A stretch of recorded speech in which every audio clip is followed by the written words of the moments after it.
All right, so astrology time, Shane here, daily-astrocat.com. And today is Wednesday, and it's the moon in Pisces all day long. So what do we got for us? Well, it's Ash Wednesday, and Lent begins. So we've got the day after the year of the fire horse.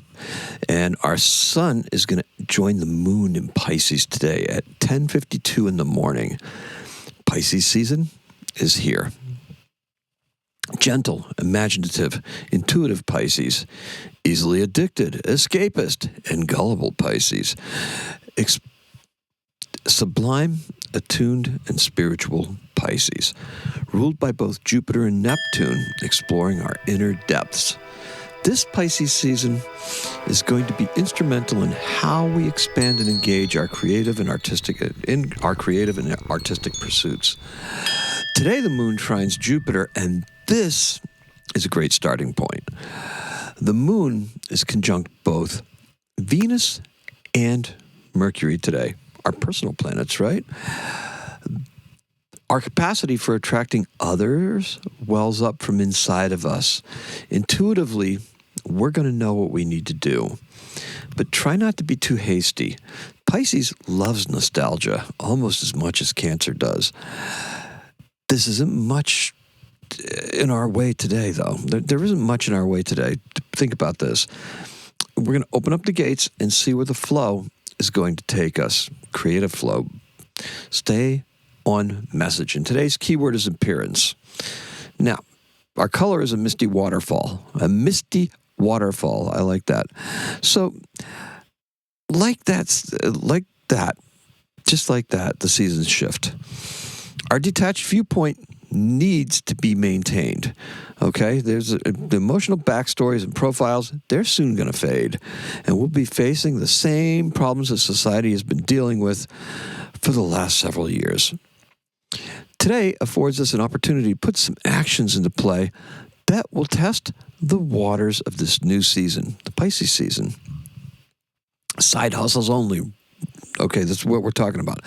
The 3D, that's superficial. That doesn't have anything to do with what Pisces is trying to accomplish or what the sun in Pisces will have us thinking about accomplishing as we move through the season, okay? Now, that sun in Pisces has the moon trine Jupiter, and this is going to be about our relationship to our richer and deeper inner worlds. Yes, there are messages there that need to be heard, and it is up to us to deliver them. We're slowly changing the world, one heart at a time. All right, so there's so many things that comprise our creative worlds, right? So many different things. This astrology, my astrology, is about the movement of the planets and how their relationship affects creativity. Today is a great chance to tap into the universal flow that can alter the path we're on. Success is hinted at, but we need to remain true to our original plans.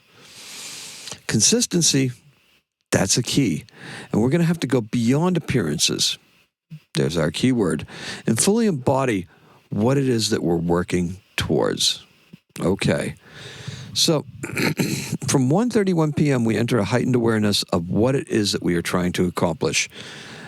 That's when the moon actually trines Saturn. So we're going to work quickly and follow through on what we're doing. Just take right off on it. Let's just go for it, okay? Don't confuse emotional attachment with intuitive understanding. Please don't do that. They're not the same. In fact, emotions can lead us to an unconscious bias that we will need to steer clear of in order to maximize our ability to do the work and have that work appeal towards others.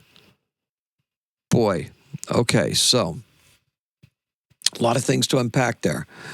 A lot of things that we need to really pay attention to, that emotional, that carrying through with that, the Aquarius energy from yesterday with the eclipse, because that's going to carry through all the way to the next eclipse cycle. So that's a very important component of what it is that we're trying to do and how we're trying to not get our intuition mixed up with our emotions and be able to effectively determine what it is that we need to do by following our gut. we have to keep that bias out of there.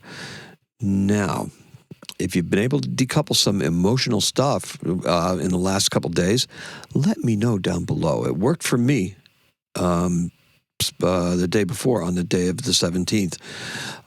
It managed to not get into any kind of argument or anything like that and diffuse emotion from it, only because of what was said during the broadcast on that day.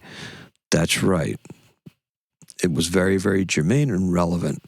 And it's going to remain germane and relevant throughout this entire cycle up until, let's say, the Virgo season. All right?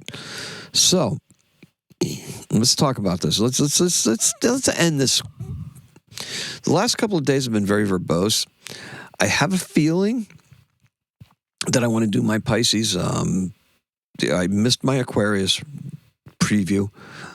I have a feeling I want to do a Pisces preview, so I'm going to try to save a lot of material on this for that. Now, in 3102 BC, the epic, the origin, the epic of the Kali Yuga begins. Okay, I'm just leaving that there. Okay, I'm not saying anything about it.